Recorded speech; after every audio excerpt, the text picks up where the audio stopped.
Other powers in the world will emerge once Russia's gone, once China is fragmented, to fill the space that they faced.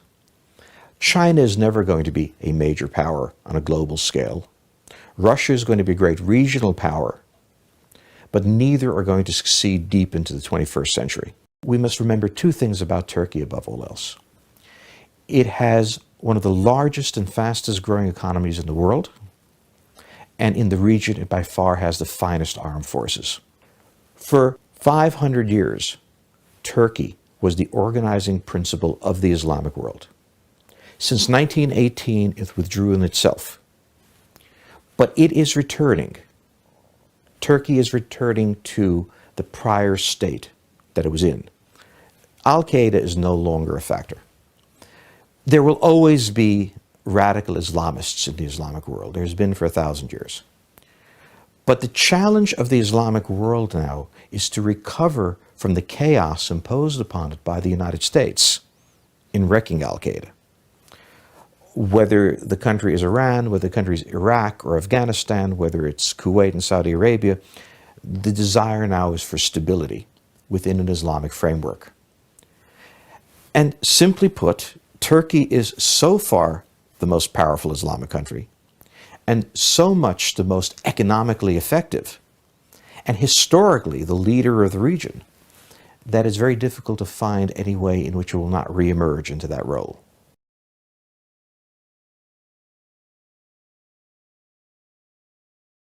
Kaybettiler. İngiltere Avrupa Birliği'nden ayrıldı. Kendileri ortak para birimi yapacaklardı, ortak anayasa yapacaklardı. Hiçbirini beceremediler. Hiçbirini başaramadılar. Ve tam 21. asrın başında Türkiye bütün bunları gördü. Aslında uzun hedeflerini çok bir şekilde hatırlatmadan, hissettirmeden, kimsenin de anlamasına izin vermeden altyapısını ciddi bir şekilde geliştirdi. Ve bu Suriye'deki iç savaşa umut oldu. Bu Libya'ya umut oldu. Bu Azerbaycan'a umut oldu. Bu dünyanın yani bize yardım edecek yok mu diye bekleşenlere umut oldu. Dikkat edin. Buradaki çatışma sadece bir ekonomik çatışma değil, aynı zamanda bir kültürel çatışmadır. Kendi etrafındaki coğrafyayı da iyi bir şekilde anlayabilen, bütün bunları yakaladıktan sonra ilgi alanlarını etki alanlarına dönüştürebilen bir yürüyüşü gerçekleştirdi. Bu da Tayyip Erdoğan felsefesidir. Çünkü yakın tarihi iyi okudu. Bu milletin, medeniyetimizin, kültürümüzün, etrafımızdaki coğrafyamızın hangi tehditlerle karşı karşıya kaldığını gördü ve buna yönelik, yine söyleyeyim, hissettirmeden politikalar oluşturdu. Yani 2002 yılında ve 2003 yılında bizim Doğu Akdeniz'de bir meselemiz var deseydi, yani Gezi olayı 5 kat hızlı başlar. Doğru. Hızlı başlayabilirdi. Something very interesting happens when the United States allies with a vibrant, well-trained, disciplined country. And you take a look at South Korea. If in 1950 you had said that South Korea would be one of the great industrial powers of the world, the laughter would have been overwhelming.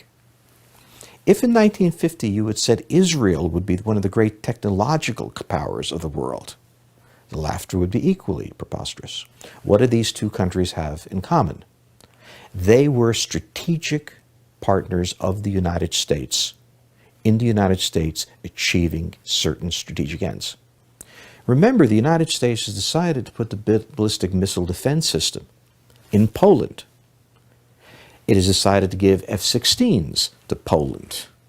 There's a huge amount of technology transfer going on because when you give an F-16 to a country, you have to train thousands of technicians to maintain them. And you train them in everything from computing to jet engines to things having nothing to do with these, such as food service. It follows from that that after 30, 40 years of this, Poland will look much more like South Korea or Israel than it will look like Romania. India has been talked about as a great power for a long time. So now it's time to think about why it hasn't become that.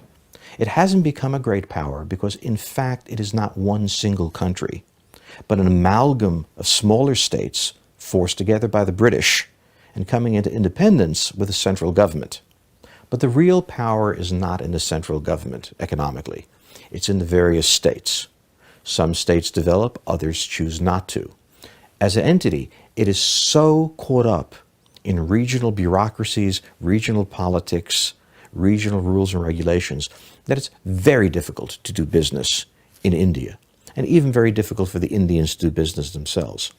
And what we've seen for the past 20 years is this has constantly prevented India's emergence. We see no reason why this is going to change.